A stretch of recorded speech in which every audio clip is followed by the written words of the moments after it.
अस्सलाम वालेकुम, a very good morning from new Pakistan. मैं हूं आपकी होस्ट हिना सलमान। व्यूअर्स सबा बखैर आप लोगों को। और सबसे बड़ी बात हम करेंगे क्योंकि खेल के मैदानों से कुछ अच्छी खबरें नहीं आ रही। पाकिस्तान वेस्ट इंडीज़ के दरमियान खेले गए दूसरे वनडे मैच में पाकिस्तान के दरमियान जो खेला गया है वो बारिश की नज़र हो गया। उसके साथ साथ ये हुआ कि ब्रायन लारा क्रिकेट स्टेडियम में खेले जाने वाले इस मैच को बारिश की वजह से बार बार रोकना पड़ा, जिसके नतीजे में मैच को 40 ओवर्स तक महदूद कर दिया। पाकिस्तान ने टॉस जीतकर पहले बैटिंग करते हुए 37 ओवर्स में 7 विकेटों के नुकसान पर 171 रन बनाए। जहां बात करते हैं हुसैन तलत की, अब्दुल्ला शफीक की और साइम अयूब जो थे वो नुमाया स्कोरर रहे।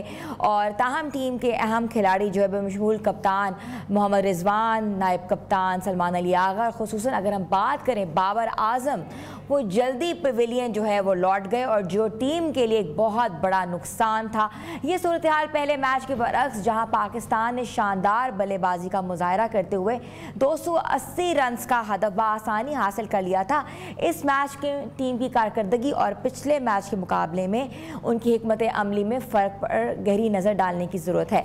स्पोर्ट तज्ज़ियाकार के लिए सबसे बड़ा ये सवाल उठता है कि मैच जो है उसमें बैटिंग ऑर्डर जो है क्यों बार बार फेल हो जाता है। क्या पाकिस्तान टीम ने इस सूरत हाल से निपटने के लिए कोई ख़ास प्लानिंग नहीं की थी? तो हमारे साथ मौजूद हैं sports expert, sports analyst Ahmed Qureshi, जिनको मैं शो में वेलकम करूंगी। जी अस्सलाम वालेकुम। वालेकुम सलाम, thank you for having me. Ahmed, it's always been very uncertain, हमारा हमेशा से टॉप ऑर्डर जो है फेल हो जाता है। क्या कहेंगे इस मैच में आप? देखिए, पाकिस्तान क्रिकेट टीम की जो अनसर्टेनिटी है उसी की वजह से पाकिस्तान क्रिकेट टीम 9वें नंबर पे है और सिर्फ वेस्ट इंडीज की टीम से रैंकिंग में 1 नंबर ऊपर है। और जब किसी टीम की कोई कंसिस्टेंट अच्छी परफॉर्मेंसेस ना हो तो फिर उसका यही हाल होता है। और आई थिंक कि पाकिस्तान क्रिकेट टीम 2023 के एशिया कप से जो गलतियां करती आ रही है वो अपनी गलतियों से सीखने के लिए बिल्कुल भी तैयार नहीं है। बैट्समैन है हमारे, वो एक मैच में अगर स्कोर करते हैं तो फिर अगले मैच में ऐसे लगता है कि शायद उनको बॉल ही नजर नहीं आ रही। और बॉलर्स हैं वो एक मैच में अच्छी बॉलिंग करते हैं तो अगले मैच में उनकी लाइन और लेंथ बिगड़ जाती है। तो जब तक आप कंसिस्टेंसी नहीं लेके आएंगे, जब तक आप 10वें नंबर की रैंकिंग की टीम के अगेंस्ट भी स्ट्रगल करते रहेंगे और उससे भी मैचेस हारते रहेंगे, तो फिर आप ये एक्सपेक्ट ना करें कि आप जो वर्ल्ड की टॉप की टीम्स हैं उनके साथ कम्पीट करेंगे और उन्हें हराएंगे।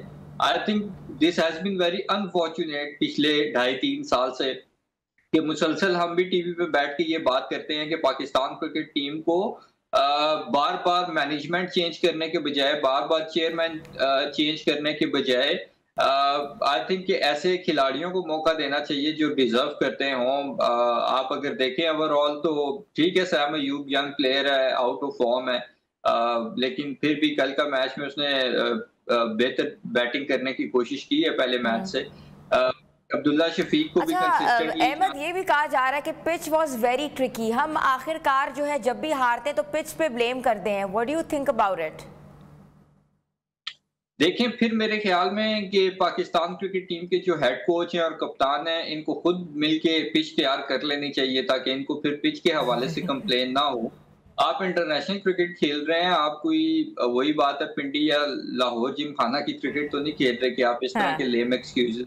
ये इंटरनेशनल क्रिकेट है और इंटरनेशनल क्रिकेट में जब एक एथलीट जाता है तो जैसी भी कंडीशंस हो, जिस तरह का भी सिनेरियो हो, उसने वहां पे कम्पीट करना होता है। उसी पिच पे वेस्ट इंडीज भी खेली है और आई थिंक कि वो बेहतर खेले हैं, कंडीशंस को उन्होंने बेहतर रीड किया है, तभी वो ये मैच जीते हैं। तो हमारे यहाँ तो प्रॉब्लम ये है ना कि हमारे हेड कोच आते रहे हैं जो या कप्तान आते रहे हैं, उनको तो पिच भी रीड करनी नहीं आई आज तक। जहाँ टॉस जीत के बैटिंग करनी होती है वहां हम लोग बॉलिंग कर लेते हैं, जहाँ बॉलिंग करनी हो वहां बैटिंग कर लेते हैं। चले कल के मैच में आप टॉस नहीं जीते, आपके हाथ में नहीं था टॉस, अदरवाइज आप शायद ओवरकास्ट कंडीशंस में पहले बॉलिंग करते और चेस की तरफ जाते, जो कि बेनिफिशियल भी होता है ओवरकास्ट कंडीशंस में। लेकिन आई थिंक कि कब तक हम अपनी नालायकियां छुपाते रहेंगे पिचेस को ब्लेम दे के या इधर उधर के लेम एक्सक्यूजेस के पीछे। अच्छा अहमद, हमने ये भी देखा है कि अगर हम थोड़ी सी बात करें बाबर आजम की, तो वो आउट ऑफ फॉर्म रहे हैं पिछले जितने भी टूर्नामेंट्स आए हैं। उसके बाद उनको रेस्ट के लिए भी भेजा है, फिर वापस टीम का हिस्सा बनाया है।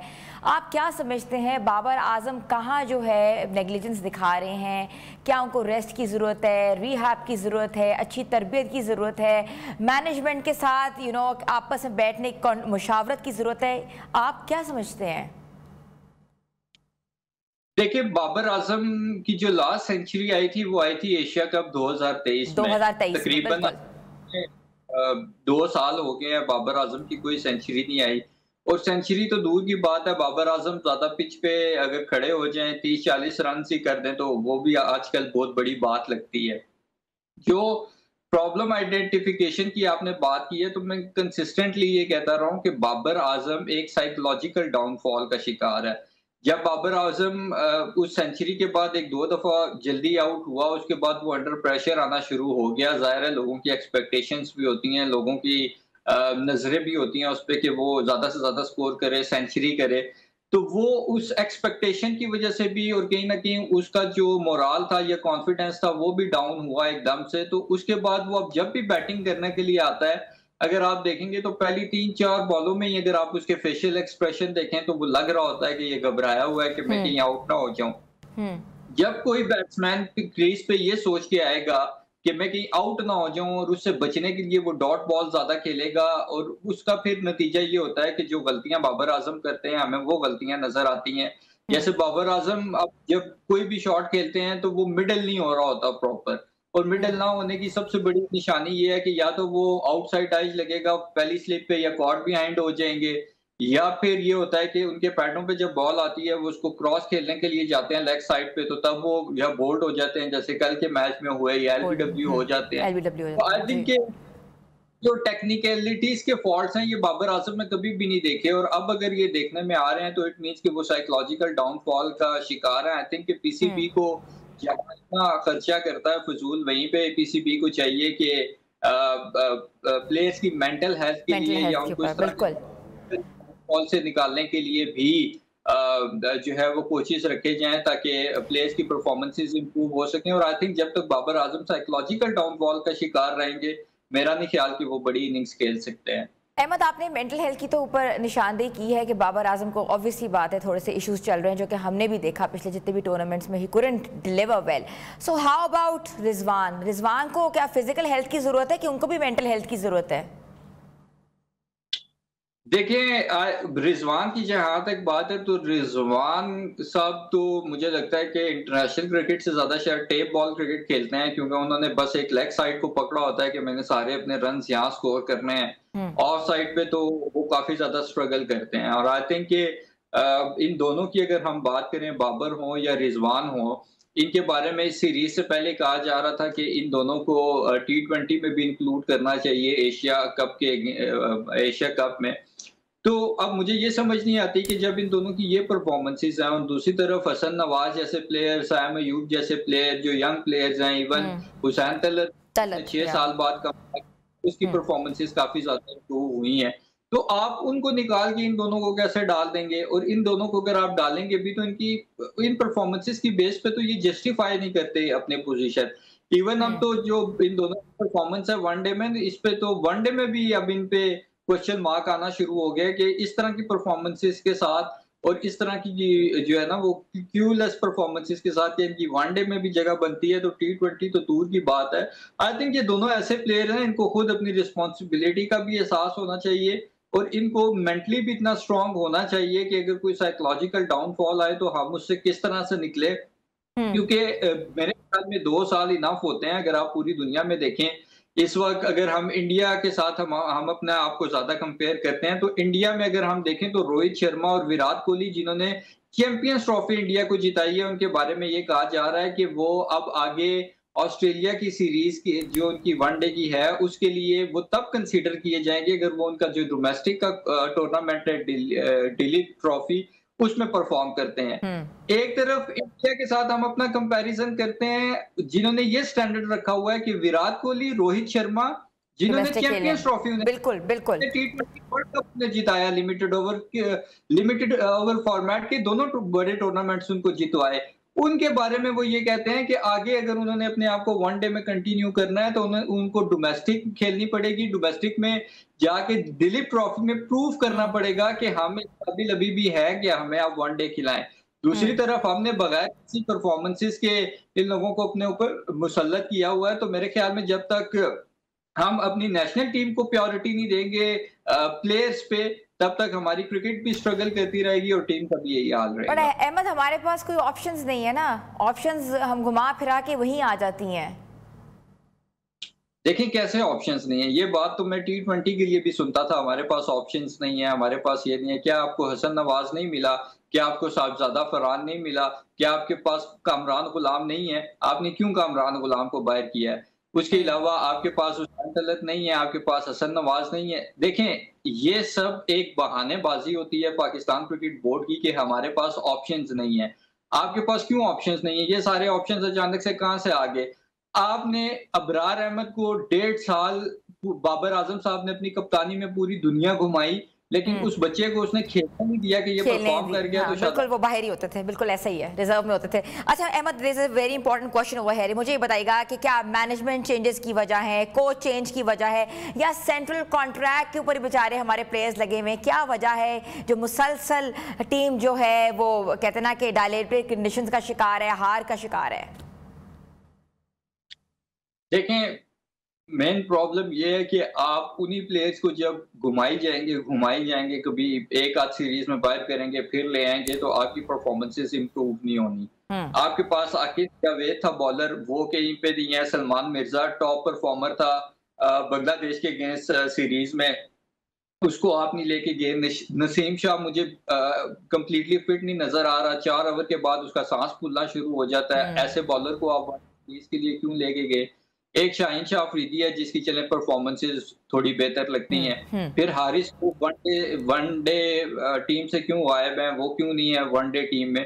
तो ये बहुत सारे कॉम्बिनेशंस पे भी सवाल हैं कि आप क्या कर रहे हैं, आपकी क्या प्लानिंग है। हसन अली को आप ऑल ऑफ अ सडन ले आए, लेकिन आकिब जावेद जो परफॉर्मर रहा वो बाहर है, सलमान मिर्जा बाहर है, वो दूर दूर तक नजर नहीं आ रहे। तो हमारे अपने फैसले ऐसे हैं कि यंगस्टर्स की परफॉर्मेंसेस के बावजूद पाकिस्तान क्रिकेट बोर्ड की मैनेजमेंट उनको बैक नहीं कर रही, उनको कंसिस्टेंट चांसेस नहीं दे रही।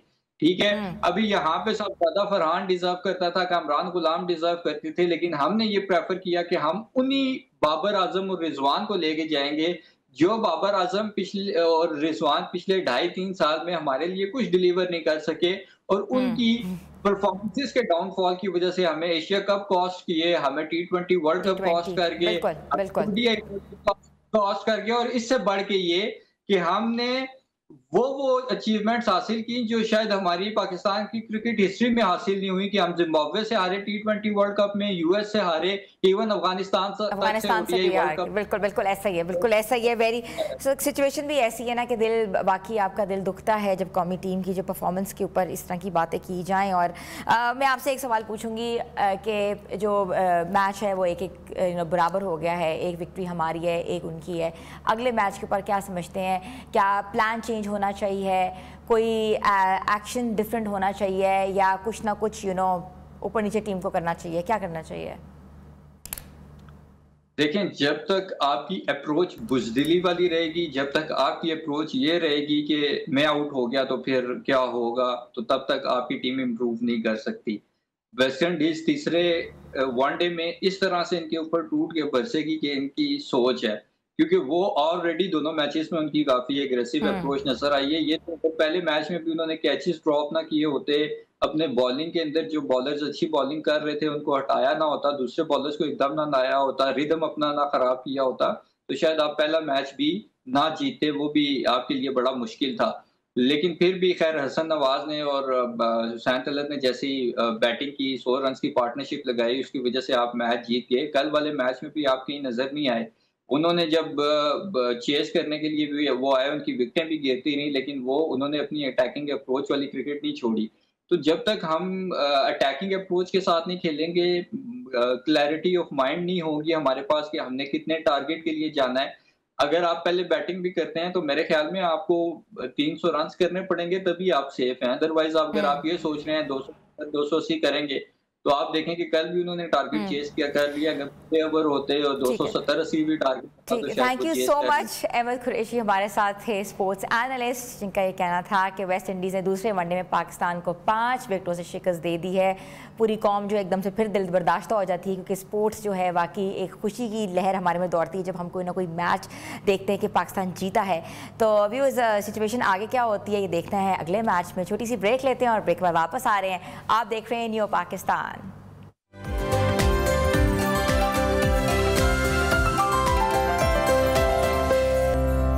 न्यू पाकिस्तान में आपको एक बार फिर से हम खुशामदीद कहते हैं। व्यूज़, आपको हम बताते हैं कि पाकिस्तान का नंबर 1 गुलकार कौन है। आतिफ असलम, राहत फ़तेह अली ख़ान, अली ज़फ़र? नहीं, जवाब ये नहीं है।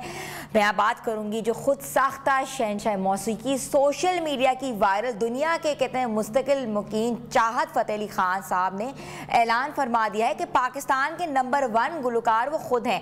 हैरत की बात यह है कि उनके मुताबिक आतिफ असलम दूसरे नंबर पर हैं और राहत फ़तेह अली ख़ान तीसरे नंबर पर आते हैं। अगर आपको यकीन ना आए तो खुद उनकी हालिया इंटरव्यू में आप देख लें, जहां वो मुकम्मल एतमाद बल्कि बुलंद तरीन खुद एतमादी के साथ ये फरमाते हैं कि आतिफ की आवाज़ नहीं है, वो मशहूर हो चुके हैं, मगर नंबर 1 तो मैं ही हूँ। ये वही चाहत फ़तेह अली ख़ान हैं जिनके नगमे सुनकर अक्सर लोग हंसते हैं और कहते हैं कि वीडियो मज़ाहिया है मगर गाना ना गाएं। लेकिन सच ये है कि डिजिटल दुनिया में जहाँ वायरल होना ही कहते हैं ना कि कामयाबी समझी जाती है, ये कामयाबी की कुंजी समझी जाती है, वहाँ चाहत साहब अपने मखसूस बेतासो चेहरे, सादा लो अंदाज और बेतुकी क्लासिकल रीमिक्सेस के साथ एक मुनफरिद मकाम रखते हैं। अलबत्ता इस शोहरत के साथ साथ तंज, तनकीद और कहते हैं मीम्स की भरमार भी है, जिसे वो या तो नज़रअंदाज करते हैं या शायद वो सब वाकई संजीदा हैं। कहना मुश्किल अब ये है और सवाल भी ये है कि क्या वायरल होना ही काफ़ी है या नंबर 1 की कहते हैं ना कि वजाहत से वायरल होना नंबर 1 कह सकते हैं जो बंदा वायरल है? क्या सिर्फ सोशल मीडिया पर मशहूर होना किसी भी फ़न का मेयार बन सकता है? क्या ऐसे दावे जिनमें आतिफ असलम और राहत फ़तेह अली जैसे आलमी शोहरत याफ्ता गुलकारों को पीछे रखा जाए वाकई गायकी के किसी मुनकती पैमाने पर दुरुस्त उतरते हैं, या ये सब महज सुर्खियों में आने का हुनर है? एक तरफा तो गुलकार अपनी आवाज़ से पाकिस्तान का नाम आलमी स्टेज पर बुलंद करते हैं और दूसरी तरफ वो जिनकी गायकी के दरमियान अक्सर अंडे पकौड़े और मखसूस एक्सप्रेशंस होते हैं। तो जनाब चाहत फ़तेह अली ख़ान साहब वाकई नंबर 1 है या नहीं है, ये फ़ैसला तो आप पर छोड़ते हैं, मगर इतना ज़रूर है कि उनकी खुद एतमादी पूरी कहते हैं ना दुनिया में इंटरनेट पर नंबर 1 है। और आखिर में बस इतना कहना ही होगा कि फ़न का मैदान सबके लिए खुला है, लेकिन नंबर 1 वही होता है जो सिर्फ ट्रेंडिंग में नहीं बल्कि लोगों के दिलों में जगह बनाते हैं। तो देखना यह है कि चाहत फ़तेह अली ख़ान साहब जो हैं वो डिफरेंट गानों के साथ आ जाते हैं। कभी वो मुक्का मुक्का गाते हैं, कभी वो लोटा लोटा गाते हैं, और कभी वो लंदन की गलियों में कुछ ऐसी हरकतें करते हैं जिससे जो लोग होते हैं से महसूस होते हैं और चेहरों पर खुशी आ जाती है। लेकिन नंबर 1 का पैमाना जो है अपने आप को कहना और ख़ुद साख्ता तौर पे कहना, ये बड़ा डिफ़िकल्ट काम है, और वो भी गायकी के ऊपर। और गायकी जो है बड़ा एक संजीदा होता है। जितने भी गायक हैं, जितने भी म्यूज़िक लवर्स हैं या जितने भी हमारे म्यूजिशियंस हैं, वो इस बात पे खफा हैं जब अपने आप को नंबर 1 कहते हैं। और हमने देखा कि पिछले दिनों कितनी स्टेटमेंट सामने आई हैं जिसमें म्यूज़िक प्रोड्यूसर्स भी सामने आए हैं, जिसमें हमारे जो सेलिब्रिटीज़ हैं वो भी सामने आए जिन्होंने चाहत अली ख़ान को तनकीद का निशाना ही बनाया कि अपने आप को म्यूज़िक में नंबर 1 मत कहें। अगर वो कॉमेडियन बनना चाहते हैं तो वाकई वो कॉमेडियन की फहरिस्त में नंबर 1 पर आ सकते हैं, क्योंकि जो कॉमेडी उनका जो अंदाज है, जो उनका स्टाइल है, जो उनका हुलिया है और जो उनकी चीज़ें हैं और जो उनकी अल्लाह माफ़ करे कभी कभार नाजेबा हरकतें भी होती हैं, वो भी लोगों के दिल छू भी लेती हैं, दिल मोह भी लेती हैं। तो उसमें अगर नंबर 1 कहें तो वाकई वो हमारे दिलों के लिए हमारे लिए वो वाकई नंबर 1 है। तो व्यूअर्स, आप लोगों ने ये चीज़ अपने ऊपर नहीं लेनी। पाकिस्तान के ऐसे जो लोग हैं वो थोड़े से कॉमेडी जब कर लेते हैं, जब कॉमेडी की स्टेज में आगे बढ़ते हैं तो दिल को वाकई कहते हैं ना खुशी हो जाती है। मगर म्यूज़िक एक बहुत ही कहते हैं ना कि संजीदा काम है, और म्यूज़िक की दुनिया में अगर ऐसा नाम आगे आ जाए तो वाकई सारे म्यूजिशियंस पीछे हो जाएंगे। छोटी सी ब्रेक लेते हैं, ब्रेक में वापस आ रहे हैं। आप देख रहे हैं पाकिस्तान।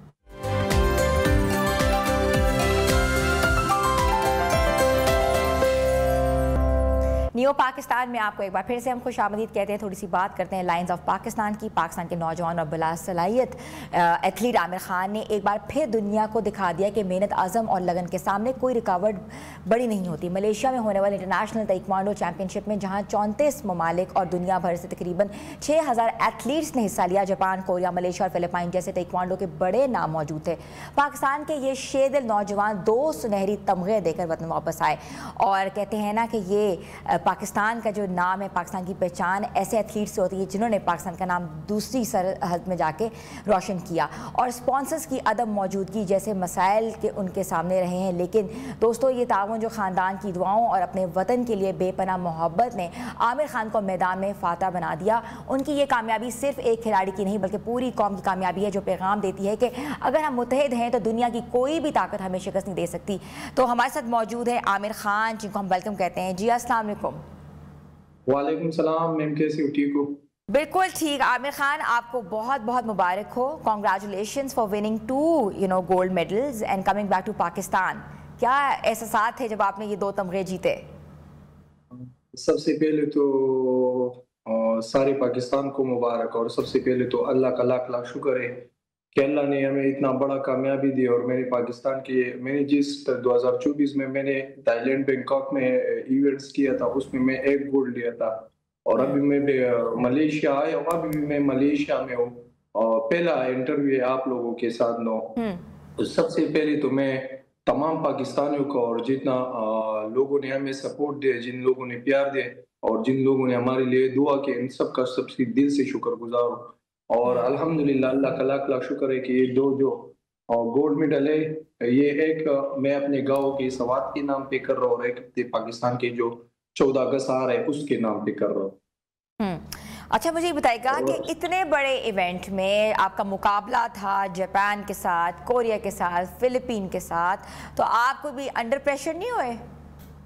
अभी तकरीबन 1 साल हुआ है कि हम इंटरनेशनल इवेंट भी नहीं गया था, और ये तो हमारा बदकिस्मती है कि हमें स्पॉन्सर ना मिला था। और अभी दोस्तों ने मुझे कहा था कि यार बस सामने इवेंट पे दे, आपको भेज देंगे। फिर मेरा जितना दोस्त था उन लोगों ने हमें सपोर्ट दिया और मैं इस इवेंट पे आया, और अल्हम्दुलिल्लाह मैंने इस इवेंट में कारकर्दगी किया।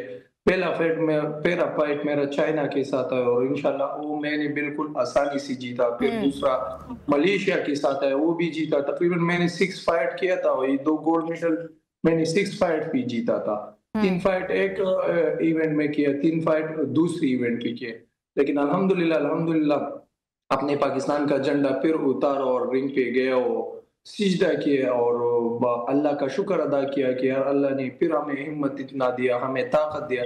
मैं इन लोगों को रिक्वेस्ट करता हूँ जिन लोगों बड़ी सीटों पे बैठे हैं कि आप लोग तो स्पोर्ट्स सपोर्ट करते हो, तो ऐसे प्लेयर को सपोर्ट कर दे कि वो पीछे सोशल मीडिया से उनको आप आगे लेकर आए कि वो भी अपने मुल्क के लिए इतना जा सकता है। और मैं बिल्कुल अकेला आया हूँ, और इधर मैंने अपना कोच, मेरा एक प्लेयर था वो मैंने कोच बिठाया।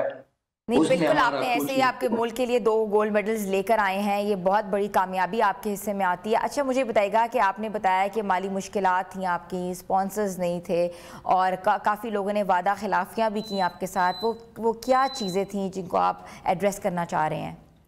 मैं ये बताऊंगा कि जिस टाइम मैंने गोल्ड मेडल जीता था 2024 में बैंकॉक में, ज्यादा लोगों ने मेरे साथ वादा किया कि यार आमिर आपका जितना खर्चा होगा हम बर्दाश्त करेंगे, जिधर इवेंट भी जाओगे आप हम करेंगे। फिर मैंने सबके साथ राबिता कर रहा था, लेकिन किसी ने हमारा कॉल नहीं उठाया। फिर हमने खुद अपने दोस्तों को कहा कि यार इधर मलेशिया का है, मलेशिया में ऐसी इवेंट है और हम लोग उधर वैसे जा रहे हैं। अभी क्या सिस्टम है, लोगों ने और खसूसी तौर उमर अयाज साहब ने भी उसका भी शुक्रगुजार हो, अपने उस्ताजों का शुक्रगुजार हो, फरमान साहब का, मुर्तजा साहब का। और इन लोगों ने हमें सपोर्ट दिया, इस मुकाम तक उन लोगों की वजह से हम इधर पहुंच गए। लेकिन मैं अपने उस्ताजों का बहुत शुक्रगुजार हूँ कि वो हमारे साथ इतना हेल्प करता है, हमारे साथ ट्रेनिंग करता है। मैं इस इवेंट के लिए तैयारी कर रहा था, मैं 3 टाइम ट्रेनिंग कर रहा था, सुबह शाम।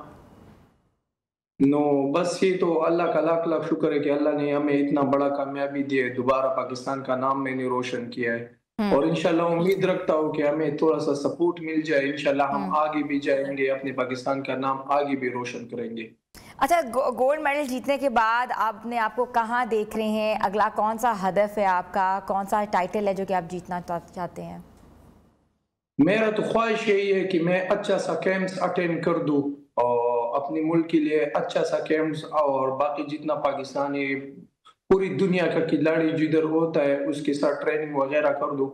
और फिर लेकिन बाहर जो अक्सर ओलंपिक के लिए लोग क्वालिफाई करता है वो महीने में 3-4 इवेंट कर रहा है, लेकिन हमारा बदकिस्मत ये है कि हमारे पास तो फाइनेंशियल इश्यूज होता है, इस वजह से हम इवेंट नहीं कर सकते हैं, अरेंज नहीं होता है हमसे। तो उनका ज्यादा मन है वो ओलंपिक्स पे आगे आ सकता है। हमारा एक साल हुआ है कि 2024 में फिर मैंने इंटरनेशनल इवेंट्स नहीं किया था, ये हमारा बदकिस्मती है।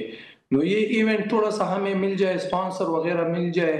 और पाकिस्तान में तो इतना बड़ा कंपनी है, लेकिन पता नहीं है कि ये लोग स्पोर्ट्स को थोड़ा सा तवज्जो दे या हमें थोड़ा सा स्पॉन्सर दे तो हम आगे आ सकते हैं, पाकिस्तान का नाम बाहर पूरी दुनिया में रोशन कर सकते हैं। अच्छा, आमिर खान साहब ये बताएगा कि हुकूमती सतह पर मार्शल आर्ट्स के फ़रोग के लिए कोई काम हो रहा है या कोई इवेंट आता है, या ये जो मार्शल आर्ट्स है, ताइक्वांडो है, ये किस इदारे के अंडर आ रहा है?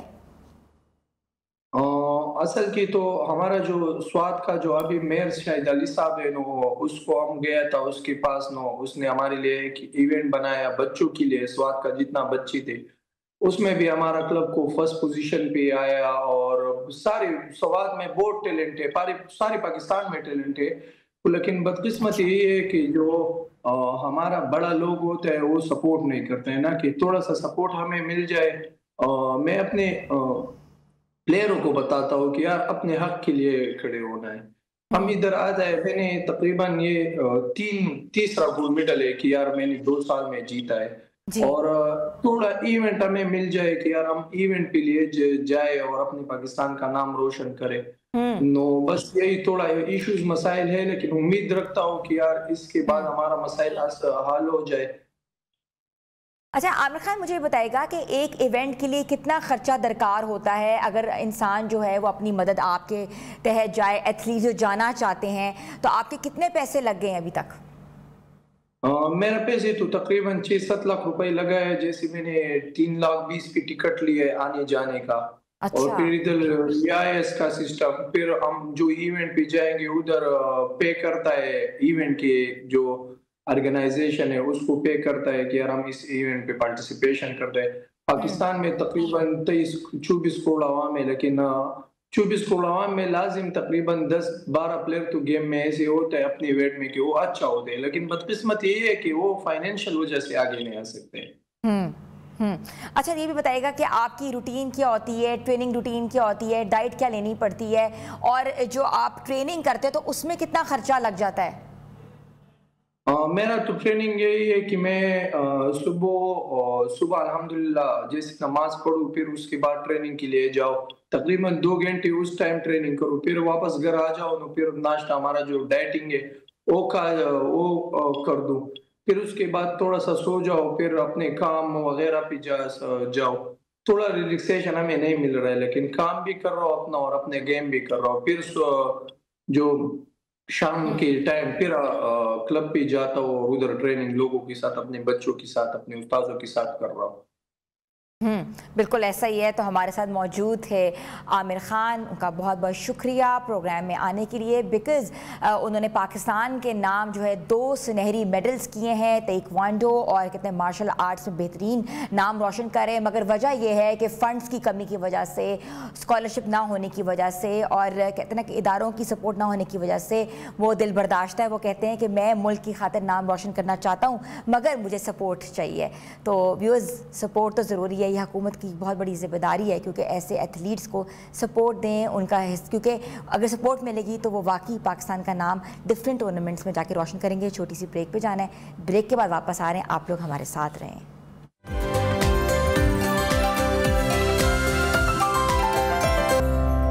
नियो पाकिस्तान में आपको एक बार फिर से हम खुशामदीद कहते हैं। व्यूअर्स, थोड़ी सी बात करते हैं सेहत के हवाले से। मॉनसून का मौसम है और इस मौसम में कब्ज़ और मैदे के कीड़े मकोड़े जो हैं, ये वो मसाइल हैं जो ना सिर्फ बच्चों बल्कि बड़ों की सेहत और रोज़मर्रा की ज़िंदगी को भी बुरी तरीके से मुतासर करते हैं। कब्ज़ के निज़ाम में हाजमा सुस्त पड़ जाता है, जिस्म में अक्सर टॉक्सिन जमा हो जाते हैं और चेहरे की ताजगी भी मान पड़ जाती है। मैदे के कीड़े ना सिर्फ कमज़ोरी और खून की कमी का बाइस बनते हैं बल्कि बच्चों की नशोनुमा में भी रुकावट पैदा करते हैं। कुदरत ने हमें ऐसे फल और जड़ी बूटियां अता की हैं जो इन मसाइल का आसानी से और महफूज तरीके से इलाज जो है फराहम करती है। इन्हीं में से एक है आलू बुखारा। फाइबर, मिनरल्स और कुदरती लैक्टोज खसूसियात से भरपूर ये फल निज़ाम हाजमा को फाल रखता है।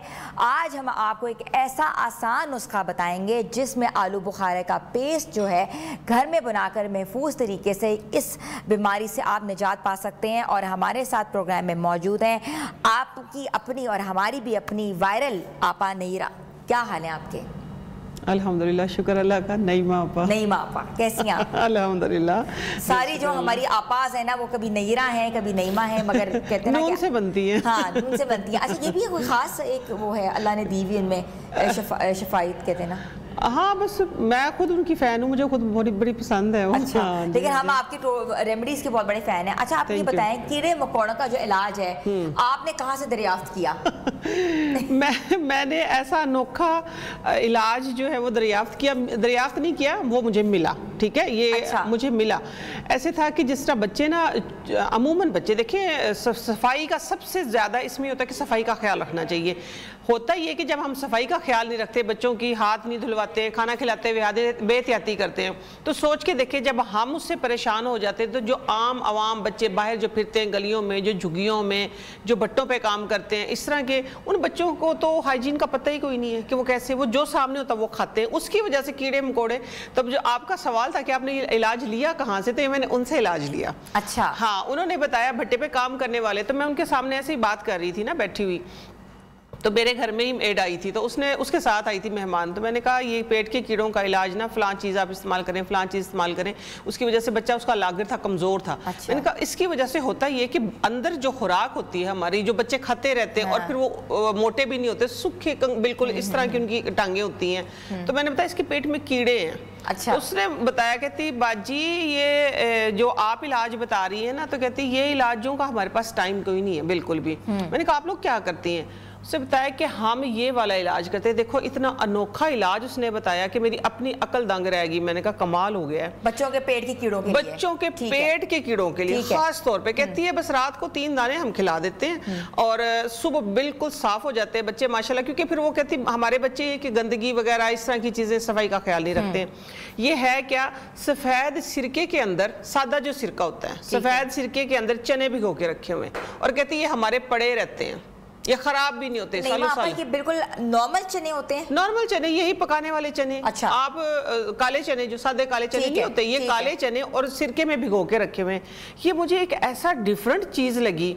मैंने कहा ये तो ये कि आम बंदे को भी कभी कभार खा लेने चाहिए, क्योंकि ये बाजुकात ऐसे होता है कि हमारे पेट में दर्द हो रही होती है, मरोड़ हो रही होती है, समटाइम हमें खुद कौन सा पता होता है, कीड़े हो जाते हैं पेट में। तो आप घर में हफ्ते में एक बार एटलीस्ट अपने बच्चों को, खुद बड़ों को ये जरूर खिलाएं।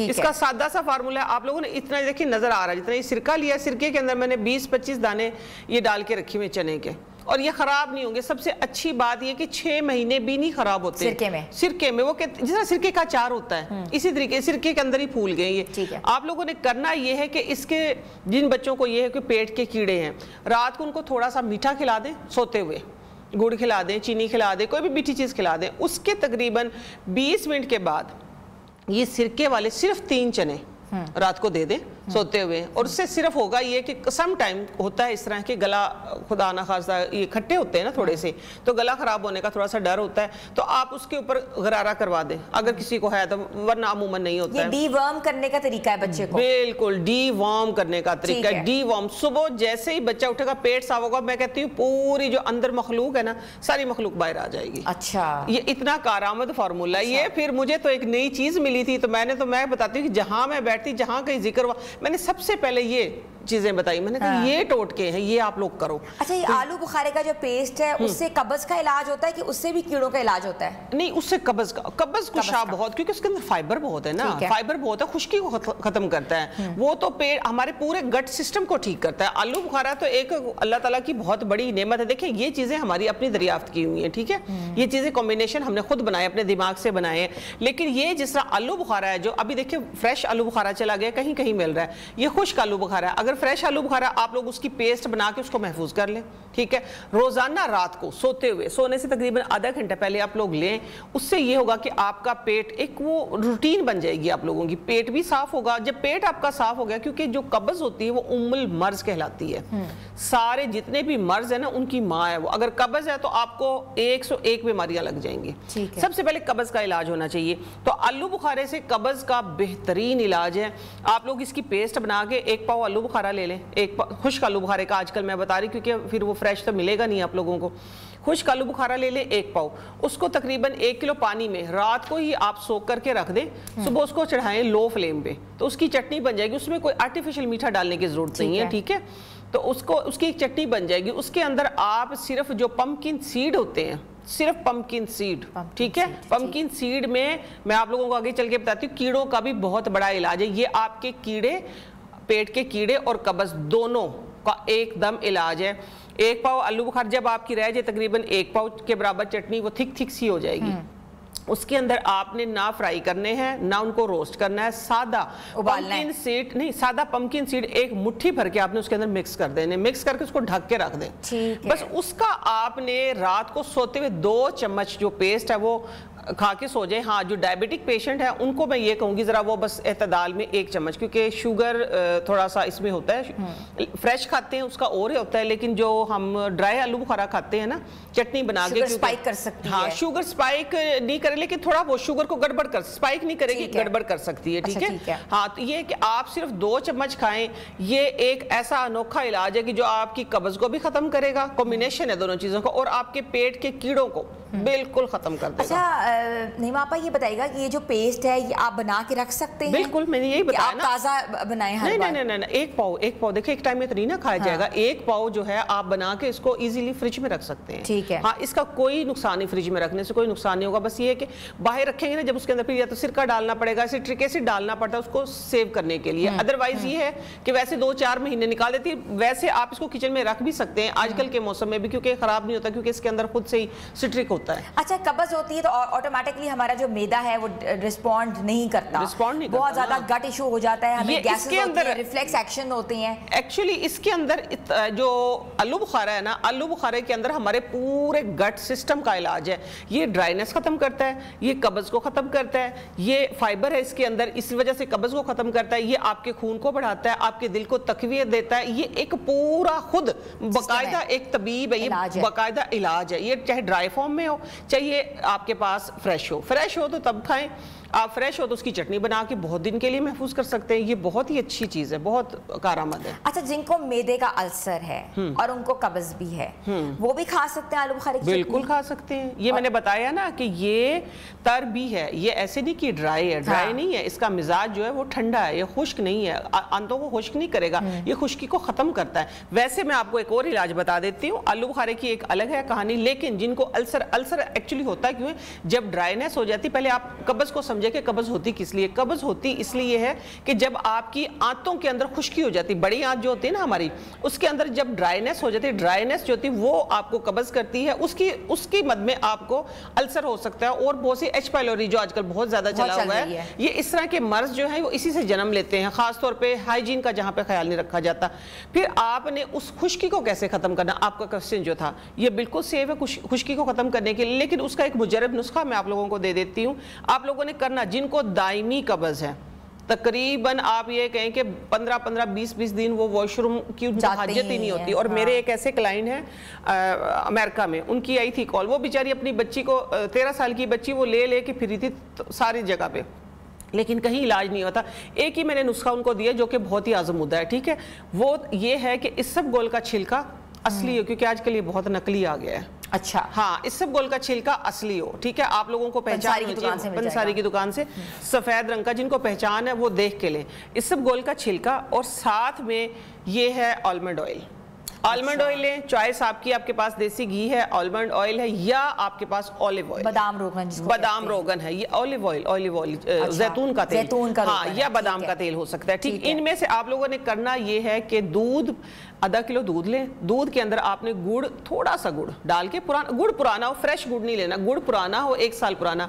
ये एक मैं वो नुस्खा बता रही हूँ कि जो बहुत पुरानी कब्ज को खोल देगा। अच्छा। गुड़ के साथ आप दूध को पकाएं, तकरीबन वो आप ही देखिए आधे से थोड़ा सा कम जल गया है। जब वो गरम गरम है तो उसके अंदर आपने 1 चम्मच कोई भी आपके पास ऑयल है, ठीक है, जितने मैंने नाम लिए, घी है, ऑलिव ऑयल है, आपके पास आलमंड ऑयल है, ये ऑयल आपने उसके अंदर डालने हैं। डाल के मिक्स करके इसबगोल के छिलके का 1 चम्मच डाल के उसको ढक दें। जब वो पीने के काबिल हो, नीम गर्म, तो रात को सोते हुए एंड जब आप बेड पे चले जाएं तब आपने ये लेना है।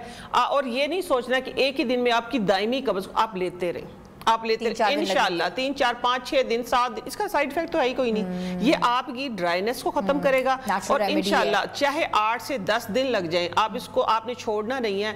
दायमी कब्ज जो है वो खत्म हो जाएगी, और जब कब्ज खत्म होगी तो फिर आप उसके कृष्मात देखेंगे, आपके ये पट्टे जो है ये एकदम से फ्रेश हो जाएंगी, स्किन साफ होगी, आपकी आंखें ठीक हो जाएंगी, आपका पूरा जब अंदर से ठीक होगा, गट सिस्टम ठीक होगा, तो आप ऑब्वियसली आप हेल्दी लगेंगे। मुझे ये बताएगा कि अक्सर जो कहते हैं कि रेमेडीज में कैस्टर ऑयल यूज करना चाहिए अगर कब्ज हो, तो कैस्टर ऑयल जो है वो भी इतना फायदेमंद है? कैस्टर ऑयल को पता है, कैस्टर ऑयल के स्पेशल जुलाब लिए जाते हैं। अच्छा। हाँ जी, कैस्टर ऑयल के स्पेशल जुलाब, जिनको बहुत ही ज्यादा मसला हो ना, जैसा मैंने एक ये इलाज बताया है, ठीक है, वो ये है कि वो फौरन से ये आहिस्ता आहिस्ता आपकी ड्राइनेस को खत्म करेगा। ये इसका एक प्रोसेस है, इंटरनल आपका क्लींस करेगा, ठीक है, और उसके जुलाब लिए जाते हैं। उसका एक तरीका है, हर बंदे को पता नहीं, आज मैं बता देती हूँ। कैस्टर ऑयल के जुलाब लेने का जो तरीका है, आप लोगों ने रात को एंड टाइम जिस तरह ये बताया, सेम इसी टाइम पे 2 चम्मच भर के आपने दूध के अंदर कैस्टर ऑयल पी लेना है, और सुबह उसका तरीका ये कि आपने वॉक करनी है।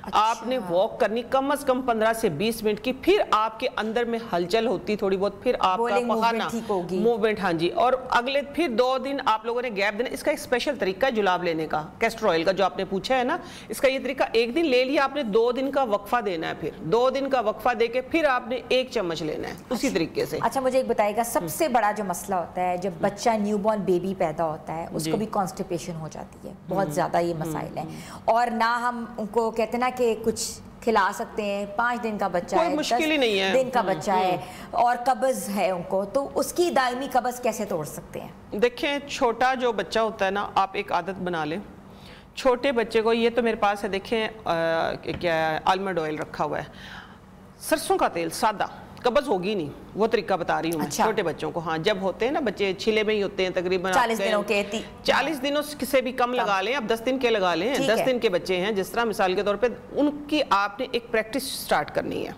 प्रैक्टिस मीन्स कि मैं अब आपको इस पे ही एग्जाम्पल दे सकती हूँ।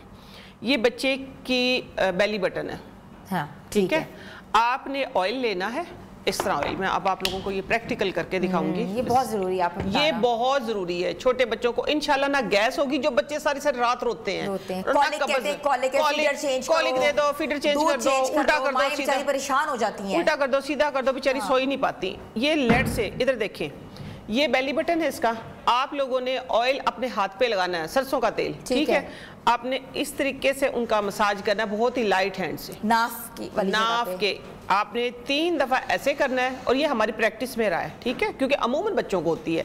3 दफा क्लॉकवाइज, 3 दफा एंटी क्लॉकवाइज, 3 दफा क्लॉकवाइज, 3 दफा एंटी क्लॉकवाइज। आपने कम से कम 9 से 10 बार क्लॉक, 9 से 10 बार आपने एंटी क्लॉक करना है, फिर बच्चे को आपने उल्टा कर लेना है, जो ये कमर के साथ में, छोटा बच्चा 10 दिन का भी कोई मसला नहीं है, ठीक है, आपने यही ऑयल इसी तरीके से बहुत ही लाइट हैंड, जितना वो बच्चा छोटा प्यारा है, इसी तरीके से आपने लाइट हैंड के साथ ना बच्चे को इस तरीके से वो ऑयल का मसाज करना है।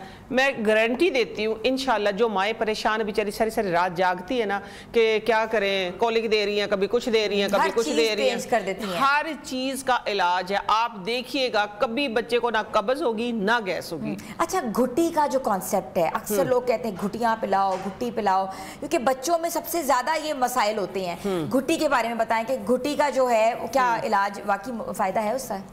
देखिए डॉक्टर तो मना करते हैं, हम जो नेचुरोपैथ है हम तो कहते हैं कि पिलाओ, पिलाएं। हाँ जी, हमें तो इस चीज़ का ये है कि हम तो पिलाते भी हैं, पिलाते आए हैं, और मैं तो रिकमेंड करूंगी कि पिलानी चाहिए घुट्टी। ठीक है, हाँ जी, घुट्टी अच्छी चीज़ है, घुट्टी कोई बुरी चीज़ नहीं है। हाँ जी, बहुत बहुत शुक्रिया। हमारे साथ मौजूद थी आपा नईमा राव, जिनकी वीडियोस जो हैं आप देखते हैं, पसंद भी करते हैं। तो हमने सोचा कि आज बच्चों के ऊपर हम लोग शो करें कि बच्चों की कब्ज़ जो है वो कैसे ख़त्म करनी चाहिए, और उसके लिए कौन कौन से इलाज जो हैं वो घर में ही मौजूद है, मगर हमें नहीं पता होता। छोटी सी ब्रेक पर जा रहे हैं, ब्रेक पर वापस आते हैं। आप देख रहे हैं न्यू पाकिस्तान।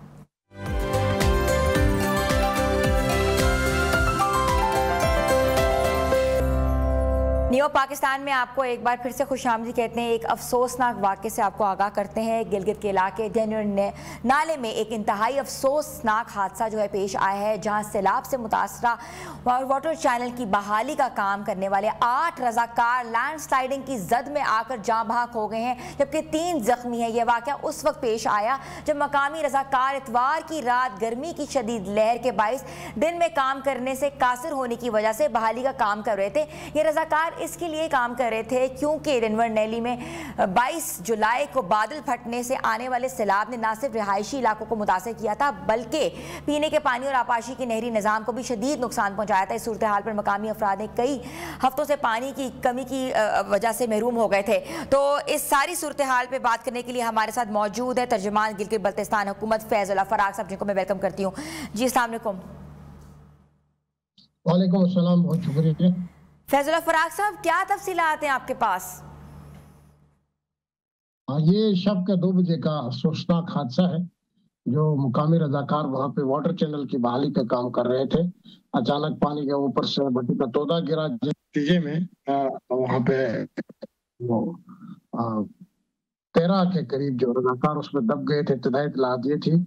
उसके बाद वज़ीर आला गिलगित बल्तिस्तान के अहकामात थे कि उनको रेस्क्यू किया जाए और उनके इमदादी कार्रवाइयाँ तेज की जाए। रेस्क्यू 1122 की टीमें, दीगर पुलिस, इंतजामिया, मुकामी आबादी के लोग वहाँ पे पहुंच गए, जिसके बाद वहाँ से 7 जो है 7 डेड बॉडीज निकाली गई हैं। जाँ बहक अफराद जिनके नमाज जनाजा भी अदा कर दी गई है।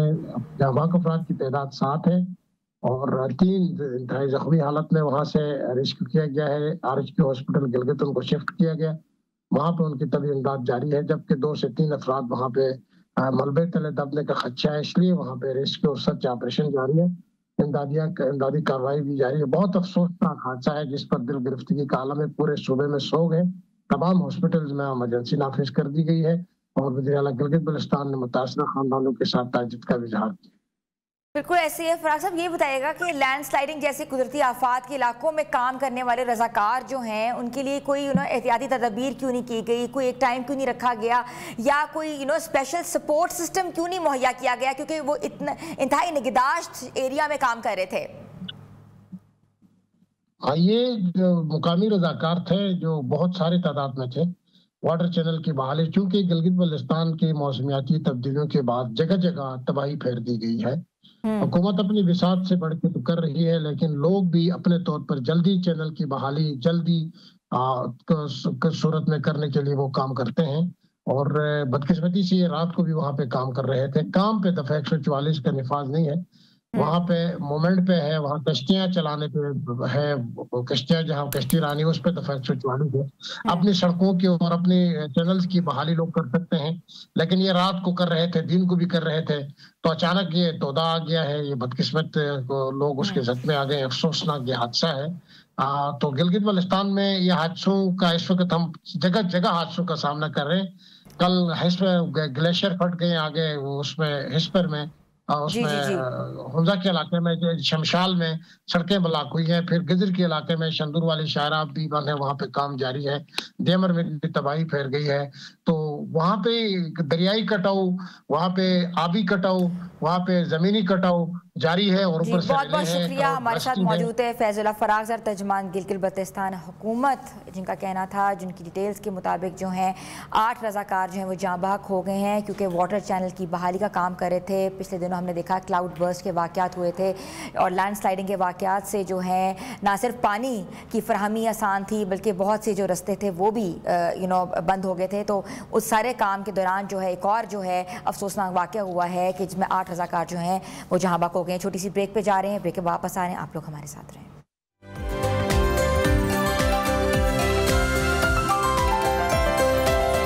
नियो पाकिस्तान में आपको एक बार फिर से हम खुशामदीद कहते हैं। व्यूज़ आपको आगाह करते हैं कि ऑनलाइन गेम्स के कितने बड़े बड़े साइड इफ़ेक्ट्स हैं।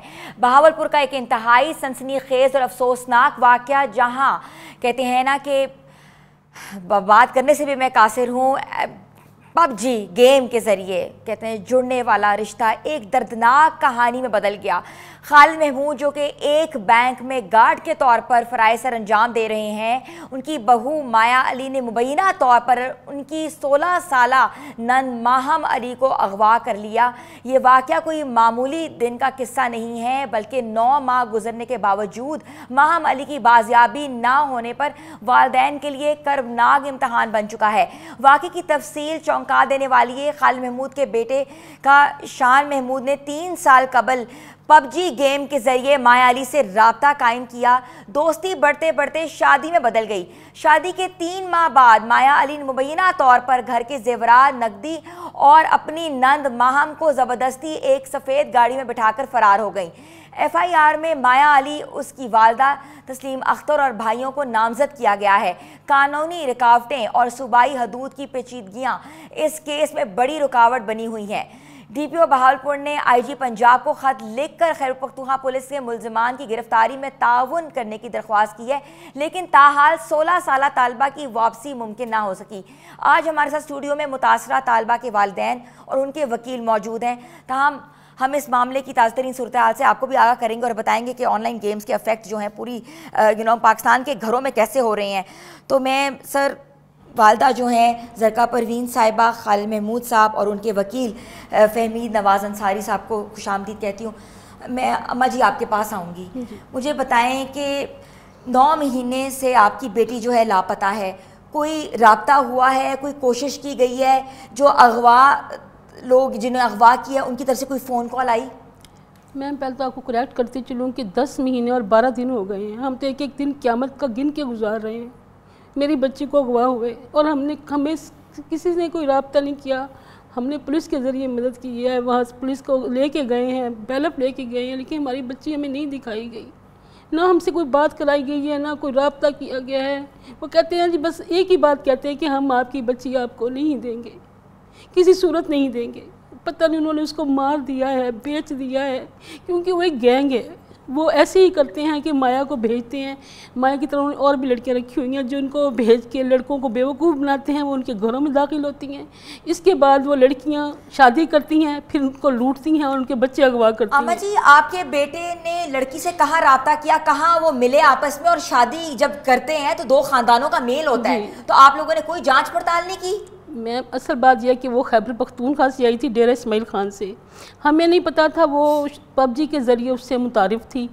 उसने खुद रब्ता किया था इसके साथ, जिसने ग्रुप बनाया हुआ था पबजी के खेलने के लिए। हमें नहीं पता था, ना मुझे ना मेरे मियाँ को, हमारे घर में किसी को पता नहीं था कि ये पबजी पे किसी लड़की के साथ राब्ते में है। वो 3 साल से कहीं राब्ते, जब ये 16 साल का था तब से राब्ते में था। मैं आपको ये भी बताती चलूँ, मेरे बेटी की उम्र सिर्फ 19 साल है, वो 3rd ईयर का तालिब इल्म है, और ये लड़की 23-24 साल की है। इसने उसको अच्छी तरह फंसा लिया। इसने गलती ये की कि हमने लास्ट ईयर फरवरी में ना शादी की अपने 2 बड़े बेटों की, 3 बेटियां ना मेरे, 2 बड़े बेटों की शादी की। वो शादी इस लड़की ने इसको कहा कि मुझे ना ऑनलाइन दिखाओ, मैं पंजाब का कल्चर देखना चाहती हूँ। अच्छा। इसने वो शादी दिखा दी उसको। शादी में जो जेवरात और ताम झाम सब कुछ था, वो बेशक वो आर्टिफिशियल जेवरात ज़्यादा थे, लेकिन वो लड़की समझी कि इनके पास सोना है काफ़ी। वो लूटने के इरादे से उसने इसको अपनी झूठी हमदर्दी में लेना शुरू कर दिया। पहले सिर्फ दोस्ती थी, फिर उससे अपनी मजलूमियत की दास्तानें सुनाई इसको। 3 साल तक वो राब्ते में रही है। 3 साल से राब्ते में थी, उसने तब नहीं मजलूमियत की दास्तान सुनाई। फिर उसने कहा जी मेरी माँ मुझे अलग बेच रही है, बाप मेरा अलग बेच रहा है मुझे, तो मैं तो बहुत मजलूम हूँ, तो मेरी बड़ी बहन ने खुदकशी कर ली है। यहाँ तक उसने कहा नौज़बिल्लाह तौबा कि हम तो ये अल्फाज बता करते काम थे हमारी रूह के, वो मेरा बाप मुझसे ज़्यादती करता था। इस लड़की ने कहा उसको। बस इससे झांसे में दिया। बकायदा, हाँ जी, इससे बकायदा मैसेज भेजे कि ये अपने मैसेज अपने माँ बाप को सुनवा दो कि वो मुझ पर रहम खाएं। इसने हमें वो मैसेज तब नहीं सुनाई, हमें कुछ नहीं बताया। अचानक ये लड़की जाऊंगी मुतासरा जो वालिद हैं खालिद महमूद साहब, उनकी तरफ मैं रुख करूंगी। आप मुझे बताएं खालिद साहब, आपने किस किस जगह जो है दरवाजे खटखटाए अपनी बच्ची की बेज़ियाबी के लिए? मैडम, जिस दिन मेरी बच्ची अगवा हुई है ना, हमें एक CCTV पे हमने देखी, जब धक्का मार के उसे वाक का उसने बहाना बनाया था 9वें महीने की 5 तारीख को या 7 तारीख को, जी मैंने वाक करनी है, मैं मोटी हो रही हूँ। मेरा बेटा कशान, माया और मेरी बेटी, ये मेरे घर से ना 10 फुट का फासला है सड़क का सिर्फ। तो वहाँ पे हाउसिंग स्कीम है, उसका गेट है तकरीबन कोई 3-4 एकड़ के बाद। वो लड़की वहाँ पे वाक करने जाती, सुबह फजर की नमाज़ पढ़ के ये लोग जाते थे। बेटी मेरी फर्स्ट ईयर की स्टूडेंट थी, वो जाती थी, ठीक है। 2/10 का दिन आ गया, मेरी बेटी और वो दोनों हैं, दरवाज़ा मेरा खुला छोड़ गए वो लोग। अच्छा, ठीक सर। तो उसके बाद जब वहाँ पे पहुँचे, वहाँ पे एक LEE 2553 गाड़ी का नंबर है, लाहौर नंबर। वो वाइट कलर की करोला है, रेंट पे लेके आए थे डेरा इस्माइल खां से। अच्छा, ठीक, वो गाड़ी खड़ी हुई है वहाँ पे। जब मेरी बच्ची वहाँ पे, ये मेरी बच्ची है, ये पीछे माया है, जब गाड़ी के गेट के पास पहुँची उसने धक्का दिया, मेरी बेटी का लगा छत पे सिर। तो उसकी वालदा पीछे, तस्लीम अख्तर, जो मुझसे 5 लाख रुपए लेके गई थी, अच्छा, उसने उसका हाथ पकड़ लिया। माया ने उसके जल्दी जल्दी पैर अंदर किए। यहाँ से भावलपुर से डेरा इस्माइल खां वो 130-35 की स्पीड पे गए, जिससे रेंट पे लेके आए थे ना गाड़ी। उसने उसे मैसेज किया, उसने कहा भाई तू एक भावलपुर का रोड मुल्तान का गंदा है, तो तू 130-35 की स्पीड पे आ रहा है, अगर कोई नुकसान होगा, उसने कहा मैं गाड़ी दूंगा, मेरे पास मैसेज है, वो भी मैसेज दूंगा मैं आपको। अच्छा, तो ये 5 लाख रुपए आपसे उन्होंने कब लिए थे, क्यों लिए थे? ये मैडम, जब हम मेरे बेटे का निकाह करा लिया ना, उस टाइम इसके 29 जून को वो भावलपुर आई, मेरा बेटा घर लेके आ गया, तो मैंने इनकार कर दिया। मैंने कहा नहीं भाई मैं नहीं रखता। तो उसने मुझे ये कहा कि मेरा बाप मेरी बड़ी बहन के साथ ज्यादती करता था, तो उसने खुदकुशी कर ली, अब वो मेरे साथ करता है। मेरी माँ मुझे कहीं और बेचना चाहती है, और जिसके साथ मेरी बहन की एंगेजमेंट की थी उसके साथ, तो वो मेरी माँ के साथ भी गलत है। मैं नहीं चाहती वहाँ पे जाना, अगर आप मुझे नहीं कबूल करेंगे मैं खुदकुशी कर लूँगी। तो मुझे, हम पंजाब के लोग हैं ना, हमें तरस आ गया उसके ऊपर। तो मैंने तरस के हमारे 30 जून बच्ची KPK से ताल्लुक रखती थी वो जो माया अली थी? जी, पठान फैमिली से थी? नहीं, सराइकी वो भी सराइकी है, लेकिन रहते उधर थे? रहते उधर। अच्छा, ठीक है, डेरा इस्माइल खां। ठीक है। तो मैडम वो लड़की को मैंने 30 जून को शादी करवा दी। ठीक 1 महीने बाद 2 शख्स मेरे पास आ गए। अच्छा, वो एक रमीज़ अकबर, एक वहाँ का डेरा इस्माइल खां का आईओ। तो मेरे मैनेजर साहब से कहने लगे कि यहाँ पे खालिद महमूद गार्ड है कोई। उसने कहा जी है। तो उसने मुझे बुलाया, तो मैंने कहने लगे, मैं कहा वो मेरी बेटी है, मेरे बेटे के साथ शादी कर ली, शॉर्ट लफ्ज़ में। तो मैडम हमने 164 के लिए अप्लाई कर दिया। 13 अगस्त को वो लोग अदालत में आ गए। अच्छा, अदालत में आ गए। अदालत में जब वो लड़की ने बयान दिया हमारे हक़ में, तो उसकी वालदा ने कहा कि अगर आप मुझसे सुलह कर लें तो मैं आपको तंग नहीं करूँगी, क्योंकि मेरी बेटी आपके उसमें। अच्छा, तो मुझसे 10 लाख की डिमांड की। मैडम मैं गरीब आदमी हूँ, तो मैंने 5 लाख में डन हुई। मैंने एक दोस्त से कहा, उसके अभी तक पैसे देने मैंने, बेटे की खातिर आपने 5 लाख रुपए उसकी लड़की की माँ को दे दिए? ठीक है। वो लेके 5 लाख चले गए, हम घर आ गए, खुश रहने लग गए। 2/10 वाले दिन वही औरत, उसका बेटा दानियाल और रमीज़, ड्राइविंग सीट पे रमीज़, क्योंकि वहाँ पे गेट के सामने सिर्फ 10 फुट की सड़क है, परचून की दुकान है, उसके ऊपर कैमरे लगे हुए हैं। हमने उससे कैमरे की रिकॉर्डिंग मांगी, तो उसने कहा जी आप पुलिस ले आए, पुलिस तक करती है तंग। तो खैर मैंने पुलिस जाके FIR कराई। FIR करा के वो हमारी बात न सुनी, हमसे गलती होगी। हम 16/10/2024 को RPO साहब बहावलपुर के पास पेश हो गए। तो उन्होंने हमारी हेल्प की, उन्होंने थाने को कहा, लेकिन वो जो SHO था, वो SHO हमसे चिढ़ गया। उसका नाम रौशहजाद है। वो हमसे चिढ़ गया कि ये मेरे साहब के पास क्यों गए हैं। मैडम आप देखिए, जिसकी बच्ची 14 दिन से ना मिल रही है, तो उसने तो कहीं ना कहीं हाथ पला मारना के लिए कहीं ना कहीं तो जाएगा। तो उसके बाद उसने टाइम मांगा, हालांकि हमने CDR हर चीज़ निकलवा के दी, हर चीज़ डॉक्यूमेंट 1 to 1 हर चीज़ दी। लेकिन जब यहाँ से गए, मुझसे उन्होंने रिश्वत अलहदा ले ली। जो आईओ था मलिक मोहम्मद अकरम, वहाँ पे आप देखें मैडम कि अब मैं लाहौर में बैठा हूँ, मेरा शहर है बहावलपुर, बहावलपुर से फ़ोन आपके पास आए कि खालिद, ठीक है मैडम, ये फ़ोन डेरा इस्माइल खां में मेरे आईओ को क्या मतलब था फ़ोन करने का, मैं उसका भी रिकॉर्ड दूंगा। मैं असल में इन्होंने की पहले डील कर ली उनसे, रमीज़ अकबर से। आप ये समझते हैं कि सब मिले हुए हैं? हाँ जी, मिले हुए हैं, साबित हमने किया ये। इन्होंने वहाँ जाके इनको अंदर कर दिया, जो उन्होंने FIR करवाई थी ना, जब उनकी बेटी आई है इधर बहावलपुर, उन्होंने नामालूम अफराद पे FIR कराई थी, उस FIR में मेरे मियाँ को अंदर कर दिया इन्होंने, और इन्होंने पैसे लेके खा लिए। इसके बाद इनको फ़ोन भी आ गया। अम्मा जी, बल्कि आपके जो वकील हैं वो भी आपके साथ हैं, और फहमीद नवाज अंसारी साहब जो हैं, मुझे बताइएगा कि कानूनी तौर पर इस केस की सबसे बड़ी रुकावट क्या है, जबकि जज ने नोटिफिकेशन भी जारी कर दिया है? हाँ जी, इसमें 2 सूबों का मसला आ रहा है कि जो मेन 2 सूबे हैं, इनके IG साहब जो हैं, उनको मिल बैठ के ये काम हल करना होगा। ये जितना मसला बड़ा होता जा रहा है, लंबा होता जा रहा है, और 10 महीने से लड़की इनके किसी टच में ही नहीं है कि कोई फ़ोन कॉल को मैसेज किसी तरह तवान के लिए भी फ़ोन किया और नहीं कर रहे वो लोग। वो 9-10 तोले इनके घर से जेवर ले गए, उन्होंने तवान क्यों लेना है? उन तो बेटी इनकी ले गए वो। अब जो बात है कि पेशावर हाई कोर्ट ने ऑर्डर इनके हक में जारी किए हैं कि लड़की को पेश किया जाए कोर्ट में, और अब छुट्टियां हो गई हैं कोर्ट की, तो मैं IG KPK और IG पंजाब को ये कहना चाहूँगा कि आप लोग जो हैं लड़की को रिकवर करके दारुल उमान में या ये माँ बाप के हवाले करें, जब तक कि कोर्ट की सुनवाई शुरू नहीं होती। तो ये तो एक एक दिन इनके ऊपर अजाब की तरह गुजर रहा है, और लोग इनके ऊपर हंसना शुरू हो गए हैं कि आप कौन सी कानूनी कार्रवाई कर रहे हैं। तो दूसरी तरफ हम देखते हैं कि कानून ऐसे लग रहा है कि जैसे उनकी हाथों की बांधी है। तो इन्होंने हर वो दरवाज़ा खटखटाया जहाँ से इनको इंसाफ की उम्मीद थी।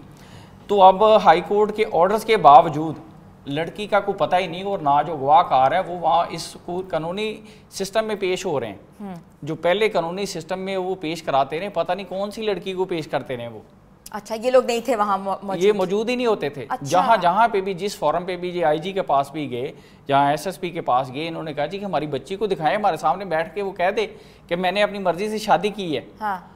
तो वो कोई और लड़की को लाके वहाँ बिठा देते, ये इनकी बेटी है, ये कहते कि हमें अपनी बेटी का नहीं पता। अच्छा, ये किस्सा क्या है कि मर्जी से शादी की है, क्या मतलब उन्होंने ये बात बयान किया है जज के सामने कि उस लड़की ने अपनी मर्जी से भागी और शादी की है? वहाँ पे कोर्ट में पता नहीं किसको पेश करते रहे, हमारे सामने नहीं पेश किया उन्होंने। अच्छा। हाँ, जब ये वालिदैन जाते हैं तो वो आते ही नहीं वो कोर्ट में। अच्छा, तो हेयरिंग पे नहीं आते? हेयरिंग पे नहीं आते। ये जो हाई कोर्ट की हेयरिंग शुरू हुई, इसमें तो वो पेश ही नहीं हुए सिरे से ही। अच्छा। हाँ, नोटिस भी जाते रहे, नहीं पेश हुए। और जो इसमें जो हैरानगी वाली बात है, ये पूरा प्री प्लान्ड गैंग है।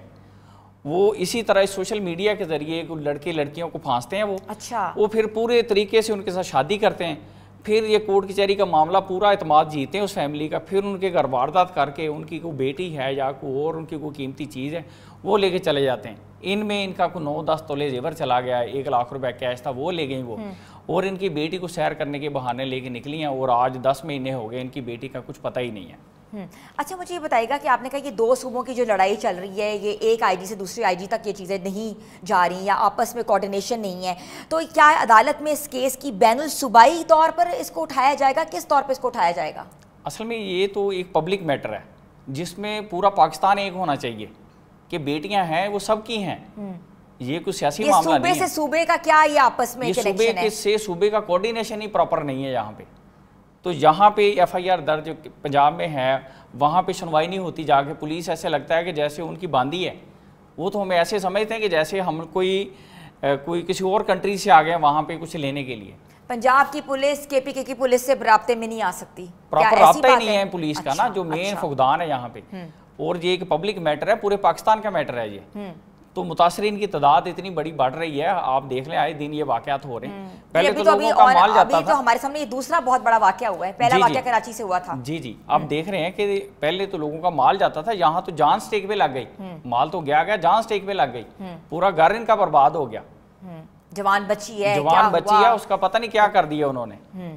तो ये गैंग दिन ब दिन ऐसे जोर पकड़ रहे हैं, और इन्होंने जब वहाँ पे जाके उनका रिकॉर्ड निकलवाने की कोशिश की तो पता चला इस गैंग के ऊपर पहले ही बड़ी FIR हैं। अच्छा, दर्ज हुई नहीं है, रिकॉर्ड पे हैं, ऑन रिकॉर्ड है। अच्छा जी जी। तो ये गैंग कहाँ से ये होता है, कहाँ से लोग मुलव्वस करता है, कौन कौन से इसके ऊपर है, क्या इसके ऊपर कोई वीआईपी का असरा रसूख तो नहीं है, ये भी बताइएगा जरा। क्योंकि ऐसे जो लोग होते हैं ना, गैंग वाले होते हैं, कोई 2 नंबर काम करने वाले होते हैं, ये पहले कोई शेल्टर ढूंढ रहे होते हैं, कोई MP MNA का या कोई इन्फ्लुएंस रखने वाली पर्सनैलिटी का, उसके ऊपर पैसा भी इन्वेस्ट करते हैं, उसके कैंपेन भी चलाते हैं, उसको सिक्योरिटी भी देते हैं, बड़ा कुछ करते हैं कि कल को हमने कई साल इससे फ़ायदा लेना है। तो इन्होंने भी ऐसे मसले फेस किए हैं वहाँ पे कि जहाँ पे भी जाते थे वो कहते जी बस थोड़ी देर में आपकी बेटी को हम मिलवा देते हैं।